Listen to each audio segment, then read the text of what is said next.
Hey guys, I hope you're doing wonderful today. We're so excited to show you our next project. We're creating a painting inspired by Hokusai, and he created a block print of the Great Wave. Now the Great Wave is a pretty awesome piece of art because it shows this massive wave just like eating up boats, and Mount Fuji's in the background. Now Mount Fuji is Japan's largest mountain. It's massive and the wave is just eating it up. It looks so tiny in the background. You want to see it? Yeah. This is his block print. How cool is that? Now we're going to be creating ours with some different materials because not all of us can block print. We are going to be using Sharpies. If you have thin line Sharpies, those are best. We're using watered down acrylic paints. You'll need some painting paper, paintbrushes, a cup of water, and a rag. All right, guys, this one's gonna be really fun. And challenging. Yes, and challenging. To start out, we're going to draw a curved line from the upper half of the piece of paper. And then we're going to draw another curved line through the middle of the paper. And another curved line on the left side going up, meeting with that middle curve.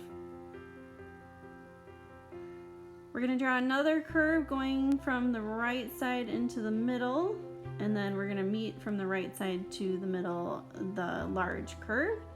Draw another one up.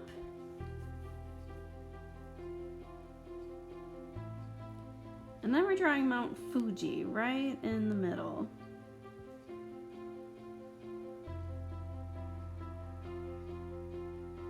And now we're going to put our boat right in front of, overlapping Mount Fuji. And you can erase that line out where the mountain intersects the boat.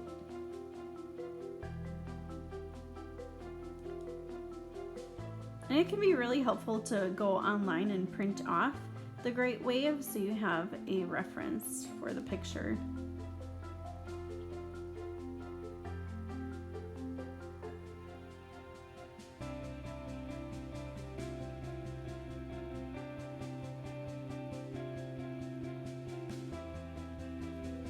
You can get really detailed or you can make it more simple depending on your age and your skill level with arts.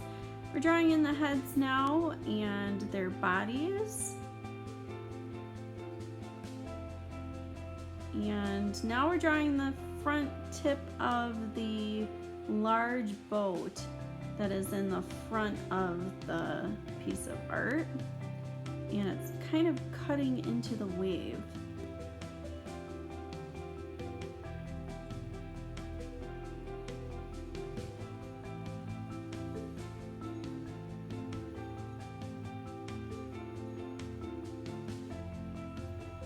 Add a few more heads there and their bodies.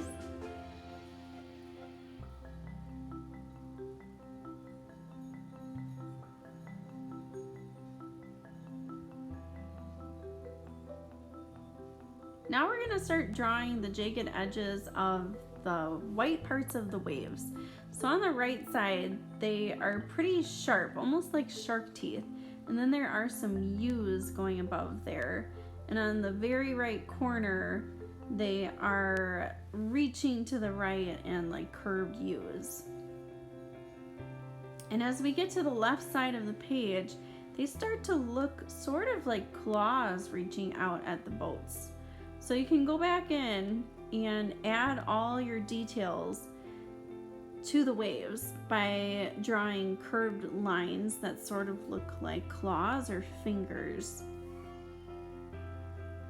And these are the areas that you will leave white, so you won't paint this area.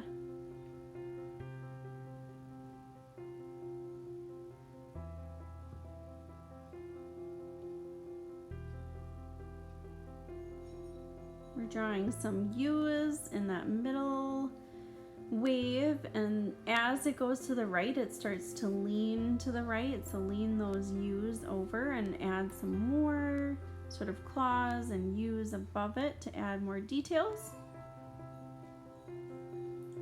And then here's where it gets really fun, is this really big wave up toward the top and the left. We're going to add lots of these curvy lines that look like claws or fingers around the boat, and then going all the way over just above Mount Fuji.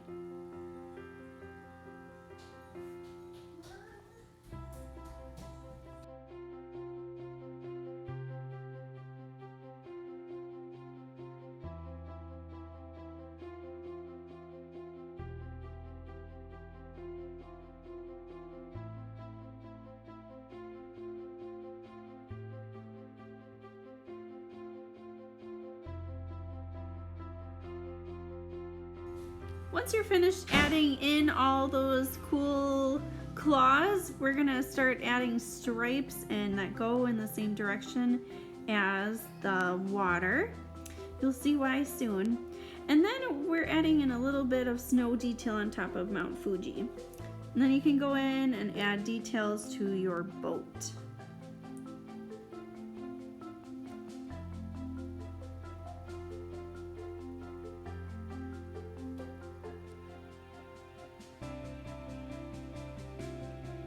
Now we get to do the fun part.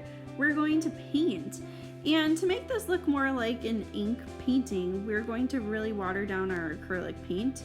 So use a small paintbrush and put in the darkest blue paint that you have and alternate the stripes with that blue paint. You'll want to add a little bit extra of a shadow underneath the white part of the waves, but just make sure you don't paint the white part of the waves. We want to keep that white.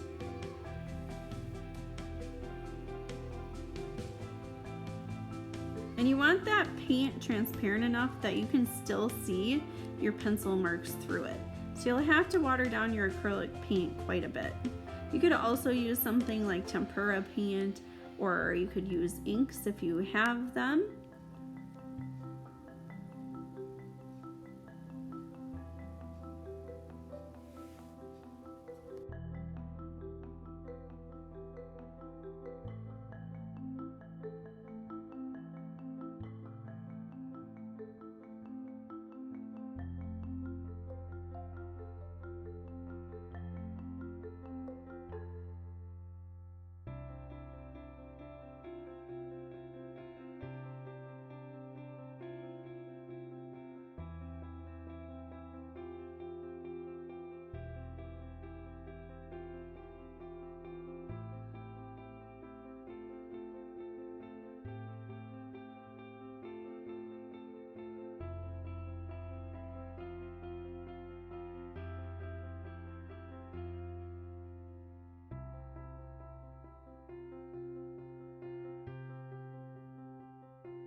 After you're done with your dark blue, you're going to water down a lighter blue and do every other stripe with that lighter blue.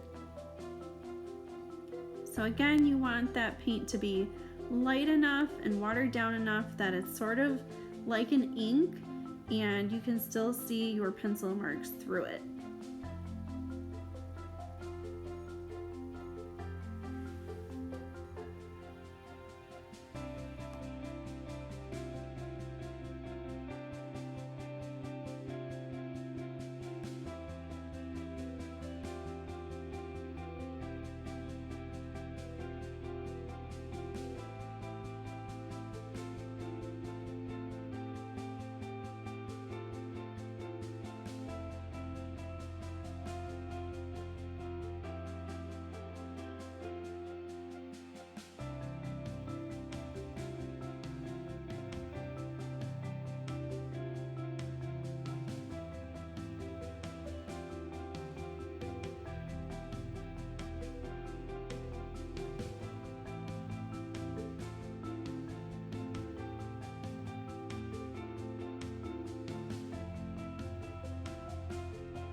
To make our color for our boats, we took a mustard yellow color mixed with some beige and watered it down. And that's what gave it this really rich, dark mustardy color.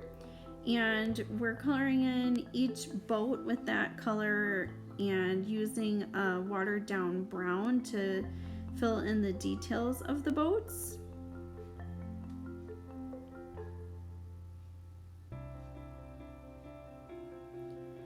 For the inside of the boat, I mixed some of that yellow with some brown to give it some more dimension. So it looked like it was further away and inside a boat. Now, Mount Fuji in the painting is sort of like a grayish brown. So we took some brown mixed with some gray and painted that in. You'll leave the top of the mountain white. And then we took a peach color for the faces of each of the people in the boat. And we used our dark blue for their shirts, just like in the print.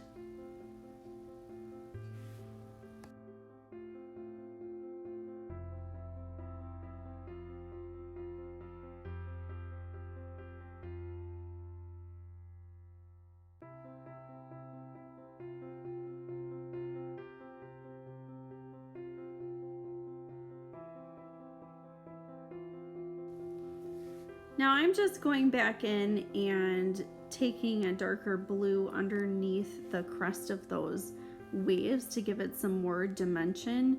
I feel that it makes it look even more three-dimensional.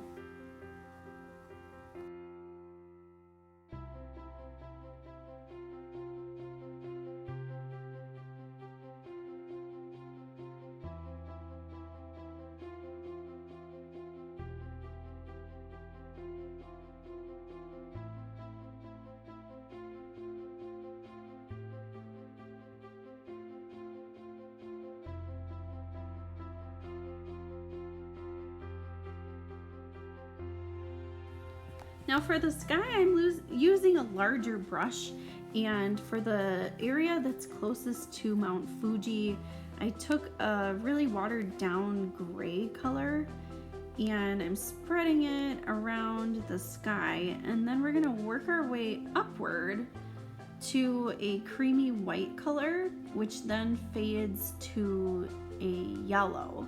And I use the same yellow as for the boats. I just watered it down a lot more. And then from the top, we'll go all the way down until we get to that white cream colored area. You can start to mix in some white as you meet the white area of the sky.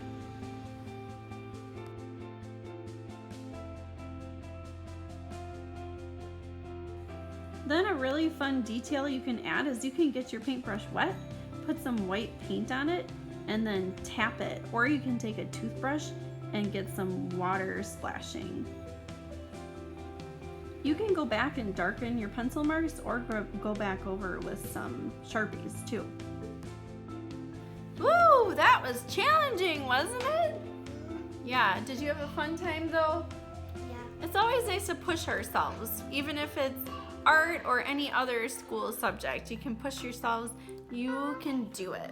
I know you can. All right, let's see how yours turned out. Wow! That looks awesome. You did a wonderful job.